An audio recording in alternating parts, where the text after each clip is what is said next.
Here it is, written in 1920. Let's see. It was Christmas Eve in the little fisherman's village on the coast. Old Klaus Strom was living alone in his cottage, death having robbed him of his wife and children one by one. The home was not crowded, quite the contrary. There was too much room, though old Claus, especially at Christmas, thought there was too much room. So he invited his niece and nephew Britta and her children to share his Yuletide fare. During his long life as a deep-sea fisherman, Klaus had been trained to look after himself most of the time. Hence, he felt no need of a woman's help, not even in the matter of cleaning house and setting things to right for the holidays. He even cooked the traditional rice porridge himself, though Britta strenuously insisted on doing it. "You don't suppose I can cook just as well as you?" said the old man, brushing her aside. What then could she do but sit down and watch him? Resting was an unusual occupation for which she seldom, if ever, found leisure. But here she was now sat with Anna on her lap in secret by her side, while the open fire on the hearth burned briskly, its ruddy light bronzing the seasoned features of the old man as he slowly but handily went about his housework. "But won't you at least let me set the table?" Britta insisted again. "Tonight I want to be the host all by myself, and there's not a great deal to preside over at that," he decided. "How you talk, Uncle!" Britta thought proper to protest, for the spread he gave them was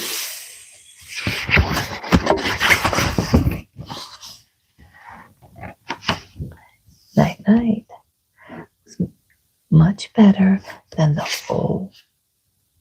old man estimated. One could not be long in his home without feeling a sense of comfort, to which now was added a touch of holiday sanction. The parson's wife had once remarked, "Surely there must be some invisible angels presiding over that cottage of old Klaus." Thank you for that laughing disco. I appreciate it. I saw it. Hey, hot grown. All right. So there's some angels presiding over. The disco ball got me. I thank you for that.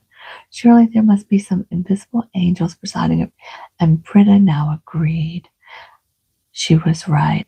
Klaus was a devoted old Christian, not only on Sunday or while reading his Bible, but equally so while engaged in repairing his nets, catching fish, cooking porridge, or doing other necessary work. Oh, bless you all. "Why doesn't Gustav ever come?" asked Sigrid. "Well, he surely ought to be back from the parsonage by this time," her mother avowed, casting an ancient anxious glance at the old clock which stood in the corner ticking very loudly, as if to impress upon what a late time it was.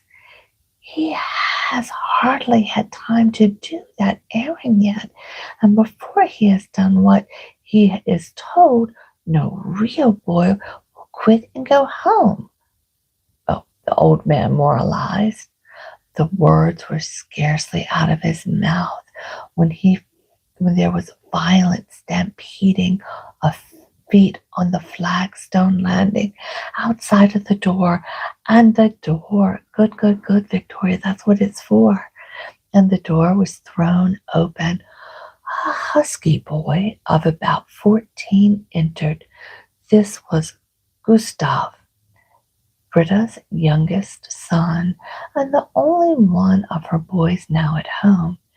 Eric was with his father on a light ship far out at sea, and Niles, the oldest, was sailing the seas, no one knew where, for not a word from his Hola, como está, Gustav. No one had heard from him for 2 years. Gustav too wanted to become a sailor, but his mother held back, maintaining that the sea might leave her one boy at least. The lad gave an accounting of himself and then took a seat by the fire to dry his clothes. It is beastly weather out. Rain and snow mix, and the way the wind is blowing, we'll have a real blizzard soon. Welcome in, welcome in. God help all seafaring folks.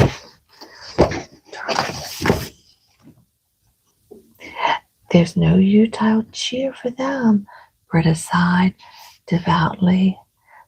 There are worse storms than blizzard raging in this world, Uncle Klaus added. God grant they don't drive life seafarers on the rocks. While the porridge was sputtering in the pot, which reeled on its tripod and threatened to founder under Gustav's vigorous stirring, the little girl lit candles in the Christmas tree. Uncle Klaus took his Bible from the shelf, and when the Christmas hymns had been sung by all, he read the Christmas text, the story of the Christ child in the manger. Every moment the storm grew more violent, the sleet pattering sharply against the window panes, while the roar of the breakers was heard singing the song, "The sea has profound bass." How weak the voice of man is in comparison. The roar seemed to mock the feeble voice of the old man, who was faltering out with much feeling the simple story of Bethlehem. What could this child accomplish in the world of sin and defiances against God? Yet he knew the power of the Christ child. Page turned.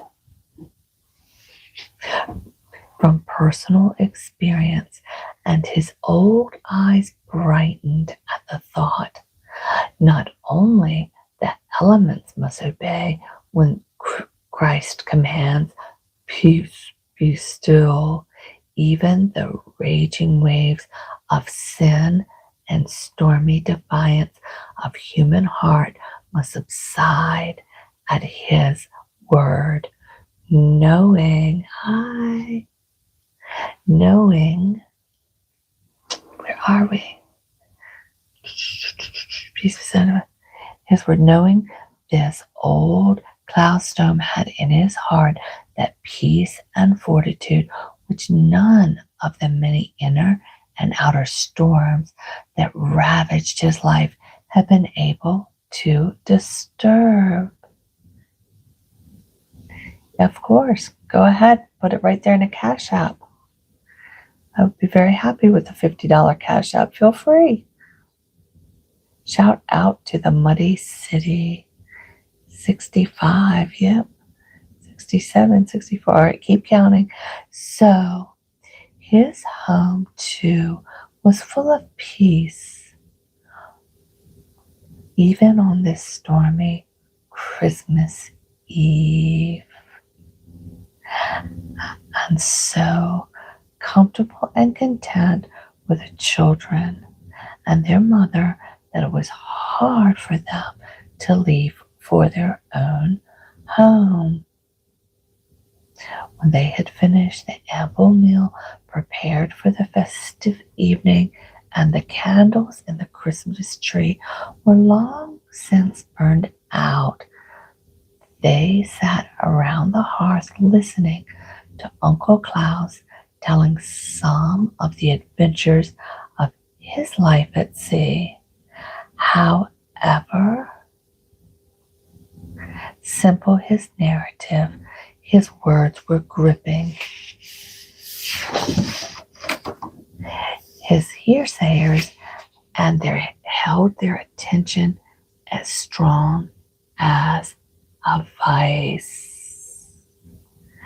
Added the pleasure of listening to his avid account, he gave them something greater of value by showing them the hand of God in all events of his life, even before he himself had come to know the love of God. Host and guest alike regretted the rapid flights of the hours of this night. They would gladly have sat talking and listening yet a while, but for their decision to attend the Christmas services early the next morning together, and that called for retirement in due time, so as not to let the Sandman disturb their devotions in church. Britta and her children therefore departed for their nearby cottage at this point, all with profound thanks for the excellent entertainment.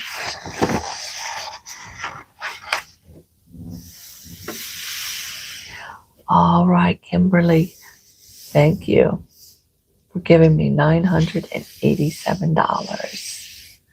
Let us continue. When Klaus Strom was alone, he tidied up the room a bit and laid out his holiday attire in readiness for the morning. He was just getting ready to retire when a sound arrested his attention. Hi, Victoria. Hi, Tactical Alert. Tactical Alert Entertainment. Yeah. Blah, blah. That is the best. That is the best. I want a YouTube name, blah, blah. Hey, can we? This spammer? Do you want me to get rid of? Oh, blah, blah. Blah, blah. They said to stop spamming. Don't spam, blah, blah. There you go. How about that? All right, you're welcome. Let's get back to the story. All right, he was just getting ready to when a song arrested his attention. You're very welcome. You are very welcome. He stood silent and listening. Next time that happens, I'll cut it. I'll bring up my little thing faster. He stood silent and listening. Was it a sign of distress signal, or merely a heavenly onslaught of the waves on the rocks? He hastened to the door, threw it open, and peered into the darkness.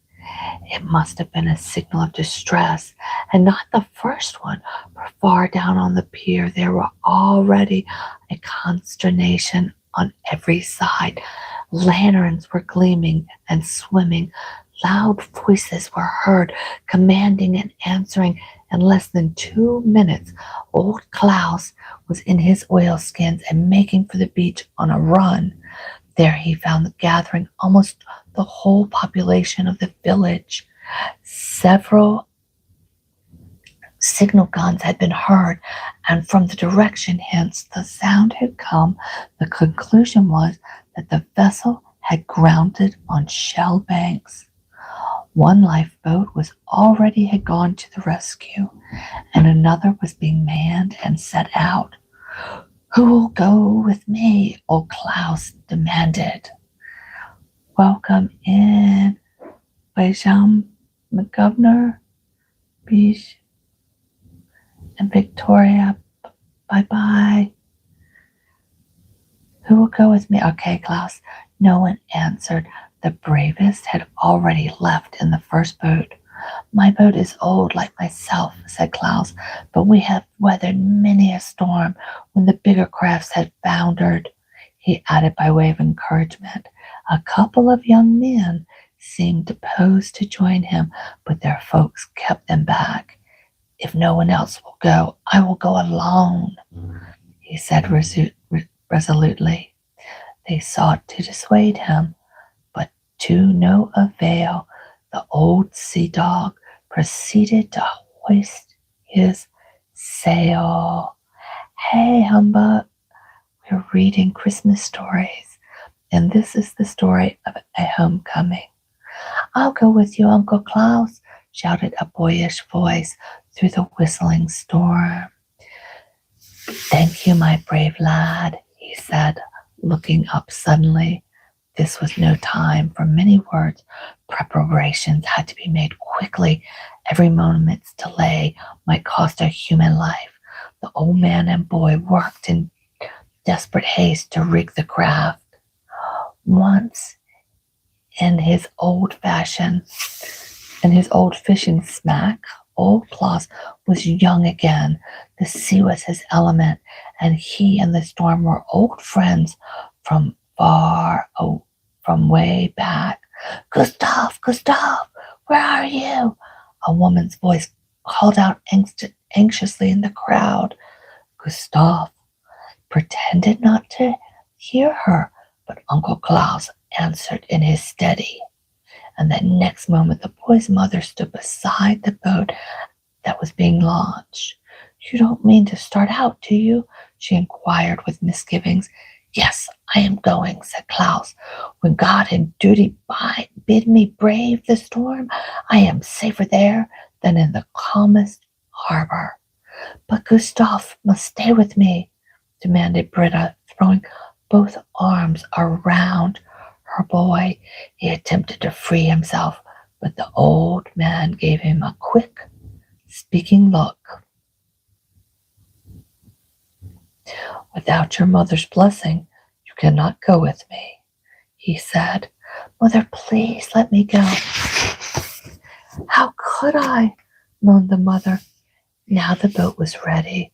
Old Klaus ran aft to shift the rudder before starting.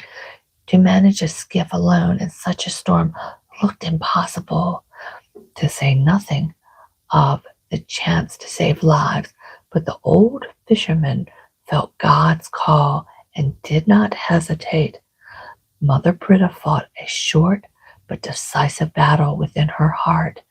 Then she released the boy. "I see now that the Lord needs you. Go, I give you as an offering to God." "That's a little dramatic," she said, her voice wavering between despair and heroic courage.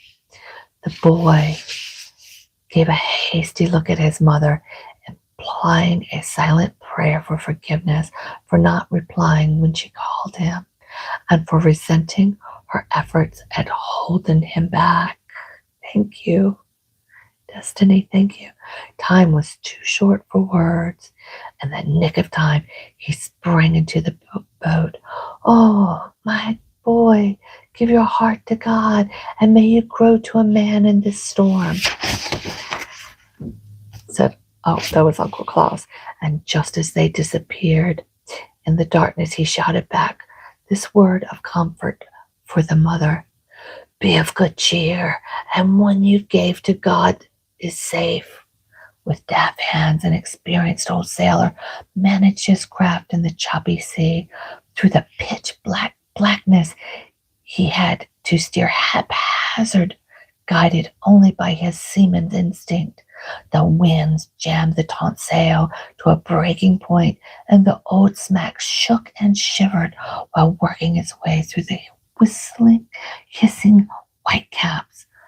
The brave sailors were showered with sprays, and at times the boy knew not whether he was still in the boat.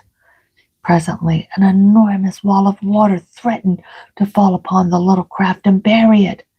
Now then, the old man addressed his boat, just as a rider urges his horse to a fine leap. I will, give me a second. As if the craft had understood, it reared and took the obstacle with a bound, cutting gaily through the surging back of it. Old Klaus bent forward, peering sharply ahead. To any but a seasoned seaman, such effort would have been in vain, but he knew his bearings well, calculating the height of the meeting waves by the varying strength of the gale, computing his course by the directions from which the thunder of the breakers could be heard. Thank you, Victoria Destiny. Thank you. Victoria's back. All right. Well, I am glad you are back. Hot Grown, thanks for the love. Gunny House, can you shout out my cousin for his birthday? Second birthday. I can. Gabe. Honor. You rate this a 6 out of 7. Devil's Advocate, thank you. I rate you a 10 out of 10. Nuri Salzar, hi. All right, let's get back to the storm. Let's see where we are. Turn the page. Do you want some ASMR? All right, Gustav. All right, thank you for coming in, guys. Let's see what the tale happens now. Gustav had all that he could do to bail out the water as fast as it came dashing overboard. At every turn, he had to be strict about his business. To the shell banks, the distance was not far, but as the winds bore directly from the quarter, they had to zigzag their way through, taking a new tack every few minutes. Suddenly, the darkness began to yield before a grayish haze, and a little later, the moon broke through a rent in the racing clouds. In the light, old Claus could discern a dark object looming up over the banks. With a whispered prayer, he set the sail for a direct course and called out to Gustav to bail with redoubled vigor, for there was no more time for tacking. It was now a race with death, and there was not a moment to lose. At length they reached the grounded ship. To go alongside, old Klaus would not venture for fear of having his boat crushed against the side, but he stood by, while both kept a sharp lookout for members of the shipwrecked crew. A faint cry was heard nearby, and the next instant someone was hurling towards them from the crest of a great wave. With every nerve strained, Gustav stood ready to grasp the drowning man. For 1 second, he came within his reach and crooked his leg around the edge of the side bench. He seized hold of him, and by exerting every ounce of strength, succeeded in pulling him into the boat without assistance.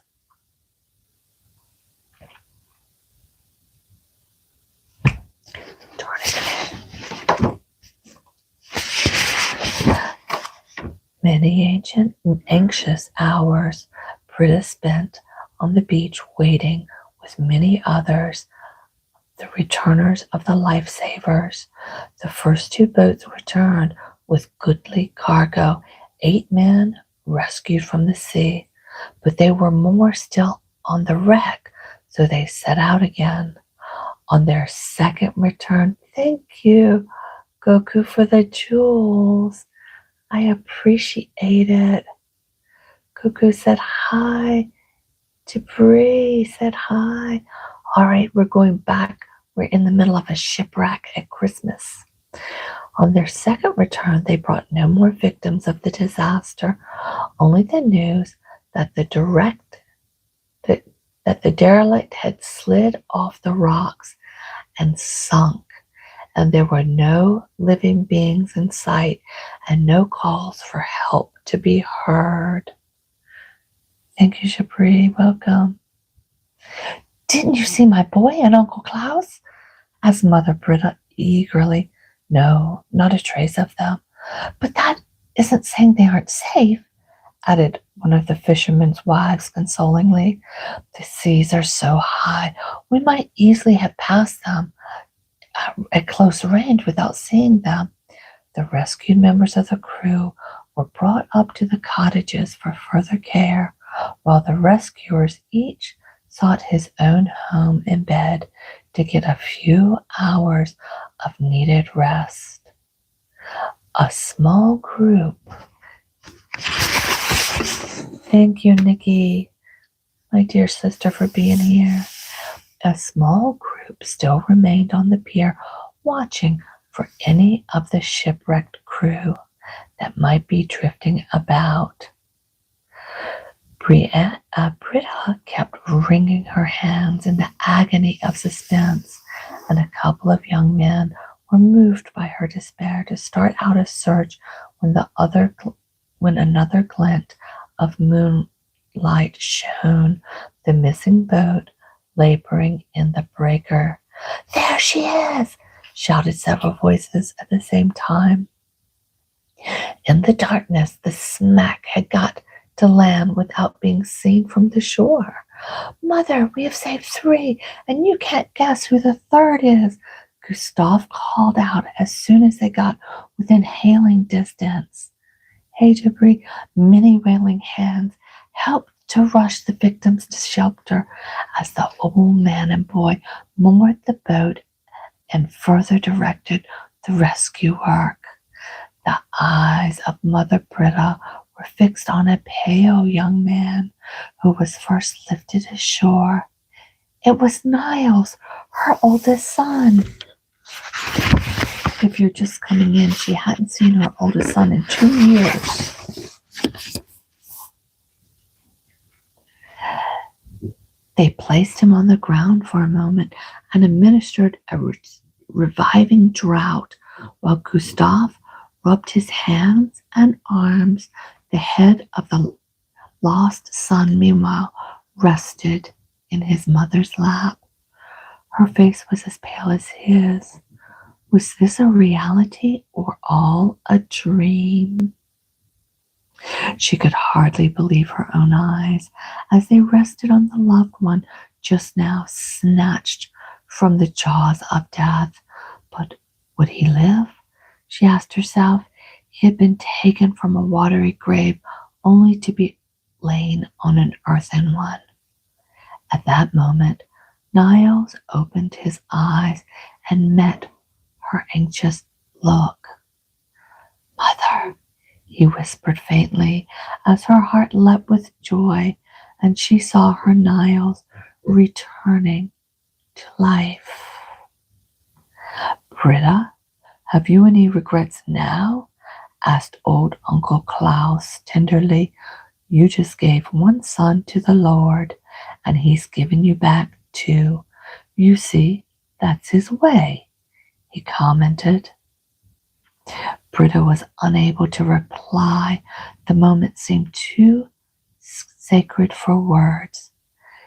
Deep, ringing tones broke the silence. It was the church bell calling the people to early morning service by candlelight. Klaus Strom uncovered his head. All the men and boys did likewise, and the women devoutly folded their hands. Glory be to God in the highest, and on earth peace and goodwill towards men.